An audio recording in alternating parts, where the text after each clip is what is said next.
কুড়িগ্রামে পুলিশের উপর হামলা করে ছিনিয়ে নেওয়া মাদক মামলার দুই আসামিকে চট্টগ্রামের চকবাজার থানার দামপাড়া এলাকা থেকে গ্রেপ্তার করেছে র্যাব। মঙ্গলবার দিবাগত রাতে তাদের গ্রেপ্তার করা হয়েছে বলে র্যাবের এক সংবাদ বিজ্ঞপ্তিতে জানানো হয়। কুড়িগ্রামের ভুরুঙ্গামারী উপজেলার পাইকগাছা গ্রামের হাফিজুল ইসলাম ও সমেলা বেগমকে গ্রেপ্তারের পর ভুরুঙ্গামারী থানায় পাঠানো হয়েছে। র্যাবের চট্টগ্রাম জোনের বিজ্ঞপ্তিতে জানানো হয়েছে, গত 5 জানুয়ারি তারা ভুরুঙ্গামারী থানা পুলিশের হাতে 1600 পিস ইয়াবাসহ গ্রেপ্তার হয়েছিলেন। তাদের নিয়ে থানায় ফেরার পথে সংঘবদ্ধ জনতা পুলিশের গাড়িতে হামলা করে হাতকড়াসহ 2 জনকে ছিনিয়ে নেয়।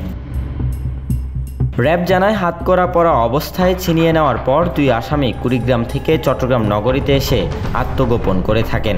আইনশৃঙ্খলা বাহিনীর নজর এড়াতে গত 1 মাসে তারা অন্তত 3 বার জায়গা বদল করে।